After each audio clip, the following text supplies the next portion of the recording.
नमस्कार साथियों, स्वागत है आप सभी का सिंपल मैथमेटिक्स क्लासेस में।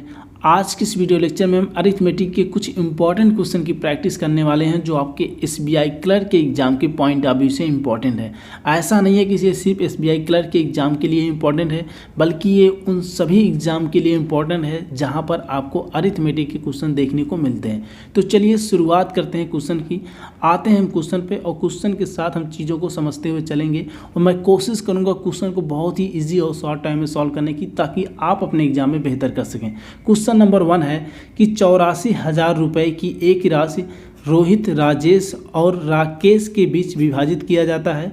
रोहित का हिस्सा राजेश के हिस्से से 25% अधिक है, 25% अधिक है, तथा राकेश का हिस्सा राजेश के हिस्से का 3 गुना है। तो राकेश के हिस्से और रोहित के हिस्से के बीच का अंतर कितना होगा, डिफरेंस कितना होगा, ये चीज़ हमको फाइंड करना है। तो यहाँ पे 3 लोग हैं, काफ़ी बेसिक सा क्वेश्चन है ये, कुछ ही सेकंड में आप इसको बहुत ही इजीली बना सकते हैं। 3 लोग कौन कौन से यहाँ पे सबसे पहले रोहित हैं, राजेश हैं और राकेश। 3 व्यक्ति हैं जिनके बीच में 84,000 रुपये का बंटवारा करना है। ओके, और इसके साथ ही साथ आपको यहाँ पे क्वेश्चन में 2 कंडीशन भी दिया हुआ है। ठीक है, क्या कंडीशन है? पहली कंडीशन है कि रोहित का हिस्सा राजेश के हिस्से से 25% अधिक है तथा राकेश का हिस्सा राजेश के हिस्से का 3 गुना है। तो हम एक चीज़ देख रहे हैं कि राजेश दोनों कंडीशन में कॉमन है। तो अगर हमको तीनों के बीच में तुलना करना है तो जो दोनों में कॉमन है उनसे अगर हम शुरुआत करें तो बहुत ही ईजिली हम कंपेयर कर सकते हैं। तो हम मान लेते हैं कि जब बंटवारा होता है तो अपने अकॉर्डिंग हम यहाँ पे मान लेते हैं कि राजेश को कितना मिलता है, 100 रुपया मिलता है। अगर राजेश को 100 रुपया मिलता है तो पहली कंडीशन है कि रोहित का हिस्सा राजेश के हिस्से से 25% अधिक है। मतलब राजेश से 25% अधिक कौन पाता है? रोहित पाते हैं। तो 25% 25% क्या होगा? 100 का 25% 25 रुपया होगा। मतलब कि इनको जो रुपया मिलेगा वो कितना मिलेगा? 125 रुपया मिलेगा।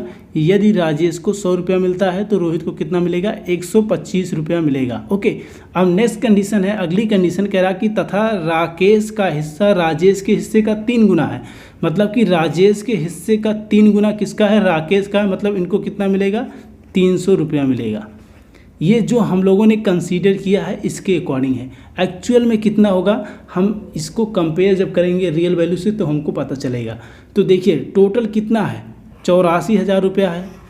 ठीक है, लेकिन हम लोगों के अकॉर्डिंग कितना होगा? हमने राजेश को 100 रुपया दिया और इनसे 25% अधिक रोहित को मिलता है तो इनको 125 रुपया मिला, और इनका 3 गुना मिलता है राकेश को तो इनको 300 रुपया मिला। तो हम टोटल ऐड करें, ठीक है, तो कितना हो जाएगा? 300 प्लस 400 प्लस 125, मतलब कितना हो जाएगा? 525 रुपये हो रहा हम लोगों के अकॉर्डिंग जो हम लोगों ने कंसीडर किया है। लेकिन क्वेश्चन में इस 525 की जो वैल्यू है कितना दिया है? 84,000। कितना दिया है? 84,000 रुपये दिया है। तो यहाँ से हम एक यूनिट की वैल्यू निकाल लेंगे, उसके बाद सभी को हम रियल वैल्यू में कन्वर्ट कर सकते हैं। तो अगर हम इसको डिवाइड करें तो 25 दूना 50, 25 से करना 25, और इधर डिवाइड करेंगे 2 जीरो है मतलब 100 है, तो 25 चौका 100 कितना हो जाएगा? 840 गुणे 4। ठीक है, और 21 से इसको डिवाइड करेंगे कितना हो? 21 चौके 84 हो जाएगा। 40 गुणे 4 और आप मल्टीप्लाई करेंगे 4 चौक 16, 160। मतलब कि एक यूनिट की जो वैल्यू हमको मिली कितना मिल गई हो? 160 रुपया मिल गई।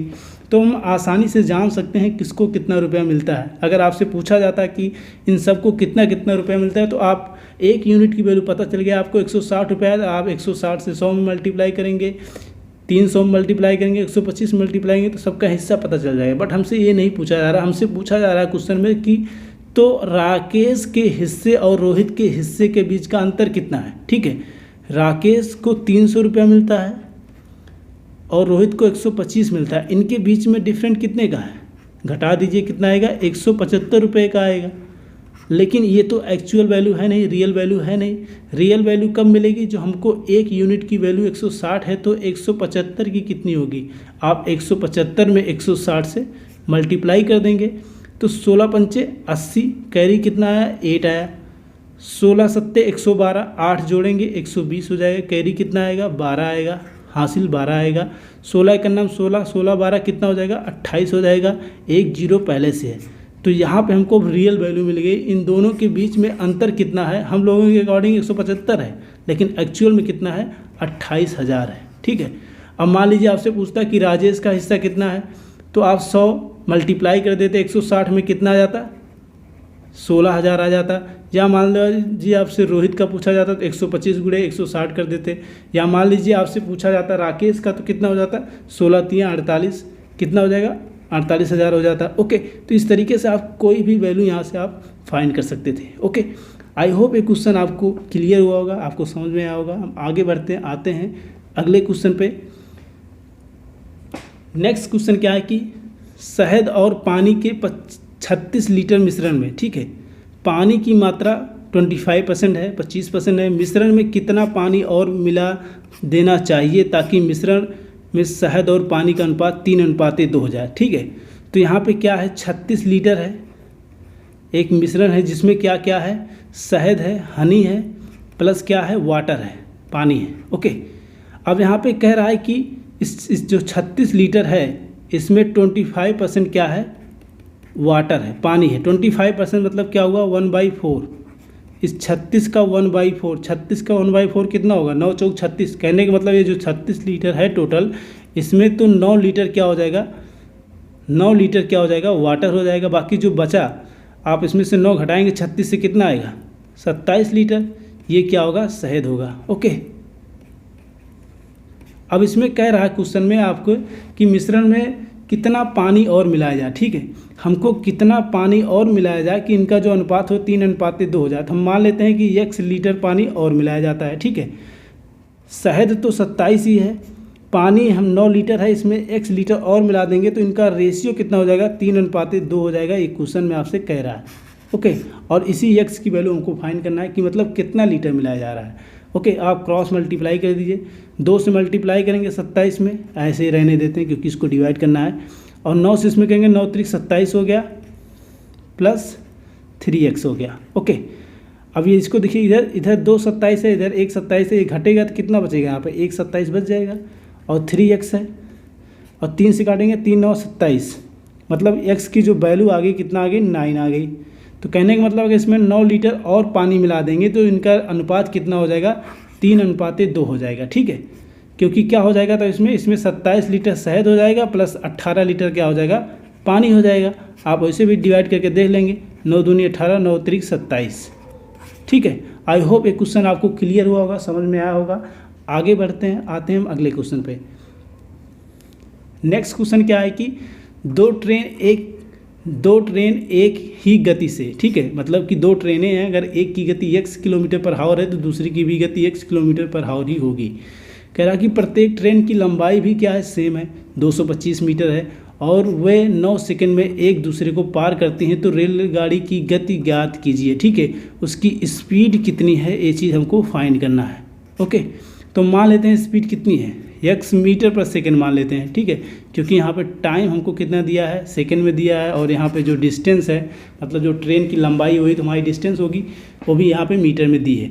तो टोटल डिस्टेंस हो कितनी जाएगी। ठीक है, बहुत ही बेसिक सा क्वेश्चन है। टोटल डिस्टेंस कितनी हो जाएगी, 2 ट्रेनें हैं वो, ठीक है, 2 ट्रेनें हैं, जब वो एक दूसरे को पार करेंगी तो टोटल डिस्टेंस कितनी हो जाएगी।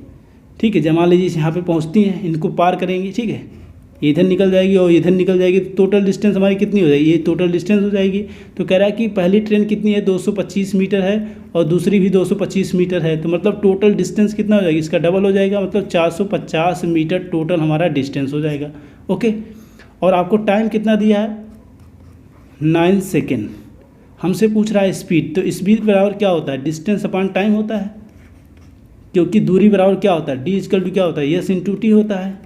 दूरी बराबर क्या होता है, चाल गुणे समय होता है। तो बहुत बेसिक सा फॉर्मूला है, आप बचपन से पढ़ते आ रहे हैं। ठीक है, तो क्या होगा, डिस्टेंस कितनी है, 450 है, ठीक है, और टाइम कितना है, 9 सेकेंड है, और स्पीड कितनी होगी, कह रहा है कि दोनों ट्रेनों की स्पीड क्या है, सेम है। तो अगर पहली ट्रेन की स्पीड x होगी तो दूसरी की भी x होगी, मतलब कि टोटल स्पीड कितनी हो जाएगी, 2x हो जाएगी। आप इसको 9 से डिवाइड करें, 9 बचे 45, ठीक है, और 2x बराबर कितना आ जाएगा, 50 आ जाएगा, तो x बराबर कितना आ जाएगा, 25 मीटर पर सेकेंड आ गया। ठीक है, 25 मीटर पर सेकेंड आ गया। मान लीजिए आपसे क्वेश्चन में पूछा जाता है किलोमीटर पर हावर में, तो आप क्या करेंगे, इसको कन्वर्ट कर देंगे, किससे मल्टीप्लाई करके 18/5 से मल्टीप्लाई कर देंगे, तो ये किलोमीटर पर हावर में कन्वर्ट हो जाएगा। 25 हो गया, 5 × 18 मतलब कि 90 किलोमीटर पर हावर हो जाएगा। ठीक है, 90 किलोमीटर प्रति घंटा इसका आ जाएगा किलोमीटर पर हावर में। या आपसे मीटर पर सेकेंड में पूछेगा तो 25 मीटर पर सेकेंड। ओके, आई होप ये क्वेश्चन आपको क्लियर हुआ होगा। आगे बढ़ते हैं, आते हैं अगले क्वेश्चन पे। नेक्स्ट क्वेश्चन क्या है कि एक आदमी नाव के अनुप्रमाण दिशा में 66 किलोमीटर दूरी एक स्थिर, देखिए कह रहा है 66 किलोमीटर की दूरी स्थित एक बिंदु तक जाने और वापस आने में टोटल उसे टाइम कितना लगता है, 55/2 घंटे का समय लेता है। यदि वह धारा के अनुकूल 6 किलोमीटर प्रति घंटा से नाव चला सकता है। ठीक है, धारा की मतलब अनुकूल मतलब क्या, जिसे धारा मान लीजिए इस साइड चल रही है, अगर नाव भी इसी साइड जाएगी तो ये क्या होगा, धारा के अनुकूल मतलब ये धारा के साथ साथ। ठीक है, जब धारा की दिशा में जाएगा तो कितना जा सकता है, 6 किलोमीटर पर हावर। मतलब कि जब धारा की दिशा में, जैसे मान लीजिए हम मान लेते हैं नाव की चाल जो है वो u है। ठीक है, u किलोमीटर पर हावर है, और जो धारा की चाल है, ये नाव की चाल मान ले रहे हैं हम, और धारा की चाल हम मान ले रहे हैं क्या है, v किलोमीटर पर हावर है, v किलोमीटर पर हावर है। ओके, अब यहाँ पे कह रहा है कि धारा के अनुकूल मतलब जो धारा के अनुकूल जाएगा तो जो चाल होगी क्या होगी, u + v हो जाएगी। ठीक है, क्योंकि धारा इसका सपोर्ट करेगी नाव का, और जब इसके अपोजिट आएगा तो क्या होगा, धारा विरोध करेगी, मतलब u - v हो जाएगा। ठीक है, ये चीज़ आपको ध्यान देना है। तो कह रहा है कि एक आदमी नाव के अनुप्रवाह दिशा में मतलब 66 किलोमीटर की स्थित एक बिंदु तक जाने और वापस आने में कितना समय लगाता है, टोटल 55/2 घंटे लगाता है। ठीक है, और टाइम बराबर क्या होता है, डिस्टेंस अपान स्पीड होता है। डिस्टेंस कितनी है, कह रहा कि 66 किलोमीटर जाता है। ठीक है, कितना जाता है, 66 किलोमीटर की दूरी जाता है, और आता है तो कितना हो जाएगा, डबल हो जाएगा, मतलब जितना जाएगा उतना आएगा भी। ठीक है, और स्पीड की हम बात करें, या हम इसको ऐसे करते हैं। ठीक है, 66 किलोमीटर जाएगा, जब जाएगा तो क्या होगा, अगर धारा की दिशा में जाएगा तो क्या होगा, धारा सपोर्ट करेगी, और अगेन जब आएगा तो क्या करेगी, धारा क्या करेगी, उसकी अपोज करेगी, u - v हो जाएगा। और हमको यहाँ पे क्वेश्चन में कह रहा कि यदि वह धारा के अनुकूल 6 किलोमीटर पर घंटा से नाव चलाता है, मतलब ये जो u + v की जो वैल्यू है आपको दिया है कितना है, 6 किलोमीटर पर हावर। ठीक है, ये वैल्यू आपको क्वेश्चन में दिया है कितना, 6 किलोमीटर पर हावर, तो मतलब 66/6 करेंगे कितना हो जाएगा, 66/6 कर देंगे तो कितना आ जाएगा, 11 आ जाएगा। और ये कितना है, 66 u - v। ओके, तो यहाँ पे लिखते हैं थोड़ा सा स्पेस करके, इसको अगर आगे हम हल करें तो यहाँ पे क्या आ गया, 55/2 बराबर क्या आ गया, 11 + 66 अपान u - v। ठीक है, अब इसको अगर आप और हल करेंगे आगे तो आप 11 को इधर ट्रांसफ़र कर देंगे, तो ये हो जाएगा 55/2 - 11, या 11 दूना 22 हो जाएगा, 22 इसमें से घटाएंगे तो कितना बचेगा, 33/2 बच जाएगा। ओके, 33/2 बराबर क्या आ जाएगा, 66 अपान u - v। बहुत ही बेसिक तरीके से हल कर रहे हैं इसको। अब इसको आप क्रॉस मल्टीप्लाई करेंगे तो u - v बराबर क्या आ जाएगा, 66 अपान 33 और इंटू 2। ठीक है, तो 33 से आप 66 को काटेंगे, 2 टाइम जाएगा, और 2 से मल्टीप्लाई करेंगे कितना आ जाएगा, u - v बराबर, देखिए यहाँ पे लिख रहे हैं, इसका कलर थोड़ा सा चेंज कर देते हैं पेन का।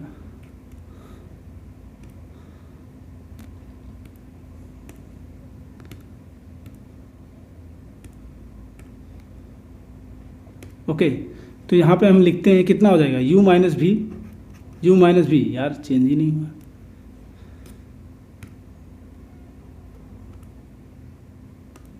u - v = कितना आ जाएगा, 4 आ जाएगा। ठीक है, u - v = 4 है।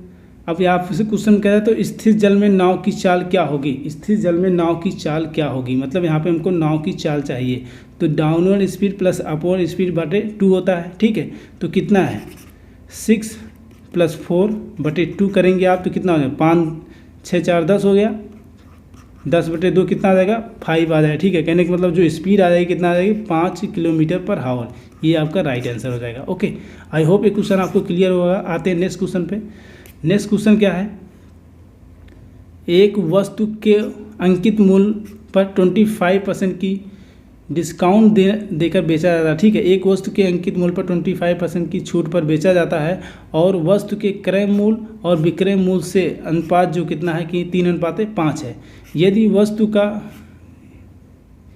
उस वस्तु पर प्राप्त लाभ 360 रुपये है तो वस्तु का अंकित मूल्य क्या होगा। कह रहा है कि एक वस्तु को अंकित मूल्य पर 25% की छूट पर बेचा जाता है, मतलब जो उसका मार्क प्राइस है यहाँ पर उसको क्या दिया जाता है 25% का डिस्काउंट देकर बेचा जाता है। ठीक है, ओके, तो क्या होगा कास्ट प्राइस होगा, उसके बाद मार्क प्राइस होगा, उसके बाद सेलिंग प्राइस होगा। ठीक है, अब क्वेश्चन में आगे कह रहा है कि वस्तु का क्रय मूल्य और विक्रय मूल्य का अनुपात 3:5 है। क्रय मूल्य और विक्रय मूल्य मतलब कि अगर हम क्रय मूल्य 3x लेंगे तो उसका विक्रय मूल्य कितना हो जाएगा 5x हो जाएगा। यदि वस्तु पर प्राप्त लाभ 300 रुपया है।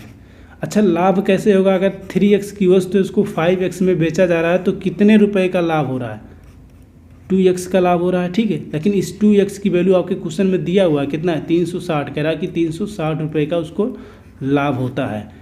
तो x की जो वैल्यू निकल के आएगी कितना आ जाएगी 180 आ जाएगी, 180 आ जाएगी। ओके, अब यहाँ पे देखिए 180 आ गई तो हमको पता चल जाएगा कि 5x की वैल्यू कितना होगी, क्योंकि x की वैल्यू तो 180 है तो कितने में वस्तु को बेचा गया है तो 18×5 90, मतलब कि वस्तु को कितने में बेचा गया 900 रुपये में बेचा गया। और ये जो है मार्क प्राइस से 25% छूट देने के बाद 900 रुपये आया। कहने का मतलब जो मार्क प्राइस है इसमें 25% का डिस्काउंट देने का मतलब ये हुआ कि वह मार्क प्राइस का सिर्फ 75% में ही वस्तु को बेच दिया गया। ठीक है, तो मार्क प्राइस यहाँ से आप निकाल सकते हैं, कितना हो जाएगा मार्क प्राइस कितना आ जाएगा यहाँ पे 19/75%। आप परसेंट हटाएंगे तो बटे में 100 लगाएंगे और ये 100 ऊपर आ जाएगा। ठीक है, तो कितना हो जाएगा 900 × 100/75। ठीक है, 25 × 75, 25 चौका 100, 3 से इसका 3 त्रिक 9, 300 × 4 मतलब कि कितना आएगा 4 3 1200 रुपये। कहने का मतलब जो मार्क प्राइस आएगा कितना आ जाएगा वो 1200 रुपये होगा। ठीक है, और ये कास्ट प्राइस कितना था 18 3 54। ठीक है, 540 रुपये। ठीक है, 540 रुपये की वस्तु थी, उसको बढ़ाकर 1200 रुपये लिखा गया था और उसके बाद इसमें 25% का डिस्काउंट दिया गया और इसको 900 रुपये में बेच दिया गया। ठीक है, आई होप एक क्वेश्चन आपको क्लियर हुआ होगा। आते हैं आगे बढ़ते हैं, आते हैं नेक्स्ट क्वेश्चन पे। नेक्स्ट क्वेश्चन क्या है,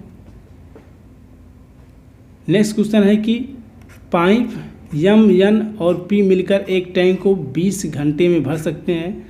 5 घंटे तक काम करने के बाद पाइप M को बंद कर दिया जाता है और शेष टैंक 25 घंटे में N और P द्वारा एक साथ मिलकर भरा जाता है। तो केवल M द्वारा टैंक को कितने समय में भरा जा सकता है। ठीक है, देखिए यहाँ पे 3 पाइप हैं, कौन कौन सी हैं M है, N है और P है। ठीक है, ये तीनों मिलकर क्या करते हैं 20 घंटे में पानी भर सकते हैं। ठीक है, 20 घंटे में क्या करते हैं भर सकते हैं, सॉरी तीनों टैंक को 20 घंटे में, हाँ तीनों टैंक को 20 घंटे में 5 घंटे तक काम करने के बाद M पाइप को हम मान लेते हैं कि जो टैंक है, ठीक है, जो टैंक है उसकी कैपेसिटी हम मान लेते हैं कितनी है वो 100 लीटर है। ठीक है, हम मान लेते हैं अपने अकॉर्डिंग 100 लीटर है। अब 100 लीटर है, ये तीनों मिलकर उसको कितने घंटे में भरते हैं 20 घंटे में भरते हैं। मतलब कि 100 लीटर है टोटल उसकी कैपेसिटी और उसको तीनों मिलकर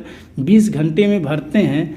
तो 1 घंटे में कितना भरेंगे 20 पंचे 100, मतलब कि 5 यूनिट क्या करेंगे वो भरेंगे, या हम कह सकते हैं कि 5 लीटर वाटर वो भर सकते हैं 1 घंटे में। अगर वो 20 घंटे में क्या कर रहे हैं पूरा 100 भर रहे हैं तो 1 घंटे में कितना भरेंगे 5 भरेंगे। ओके, आगे कह रहा क्वेश्चन में कि 5 घंटे तक काम करने के बाद पाइप M को बंद कर दिया जाता है और शेष टैंक को 25 घंटे में N और P भरते हैं। ठीक है, देखिए 5 घंटे तक काम करते हैं, ठीक है, तीनों साथ में। तो 5 घंटे तक करेंगे काम तो कितना भरेंगे, हम 25 ही तो भरेंगे, क्योंकि 1 घंटे में तीनों मिलकर 5 लीटर पानी भरते हैं। तो 5 घंटे में कितना भरेंगे, 25 लीटर भरेंगे, ठीक है। तो इस 100 का अगर 25 लीटर भर जाएगा तो बचेगा कितना, 75 लीटर। अब इस जो 75 लीटर है, ठीक है, जो 75 लीटर बचा है, इसको यम को बंद कर देने के बाद शेष यन और पी के द्वारा भरा जाता है, जो कि 25 घंटा लगाते हैं, ठीक है। कितना लगाते हैं, 25 घंटा, मतलब 25 तियाँ 75। तो कहने का मतलब जो यन और पी की कैपेसिटी हमको कितना मिल गई, ये मिल गई कितना, 1 घंटे में भरने की कितना मिल गई, ये मिल गई हमको 3।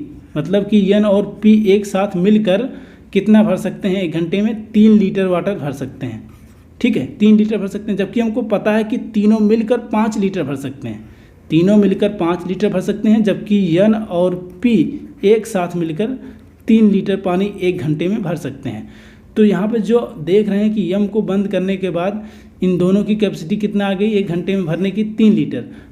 लेकिन हमको पता है तीनों जब साथ भरते हैं तो 5 लीटर भरते हैं। कहने का मतलब जो यम की कैपेसिटी है वो कितनी है, 2 लीटर है, ठीक है, तभी तो होगा 5 लीटर। तो इसमें से अगर हम 5 से घटा देंगे 3 तो बचेगा किसका, यम का बचेगा। इसका मतलब यम जो है 1 घंटे में कितना भर सकता है पानी, 2 लीटर पानी भर सकता है। तो अगर 100 लीटर का कैपेसिटी वाला ये टैंक है तो इसको अगर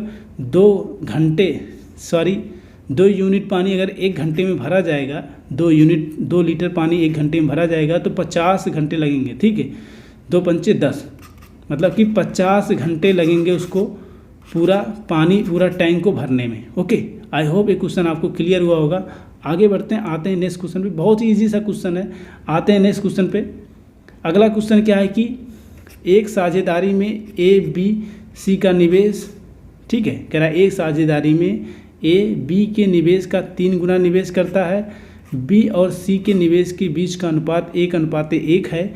ए 6 महीने की अवधि के लिए निवेश करता है, ठीक है, और वर्ष के अंत में 38,500 रुपये कुल लाभ के रूप में प्राप्त हुई। तो ए को कितनी धनराशि मिलेगी ये आपको बताना है। ए का हिस्सा क्या होगा, ये चीज़ हमको फाइंड करना है।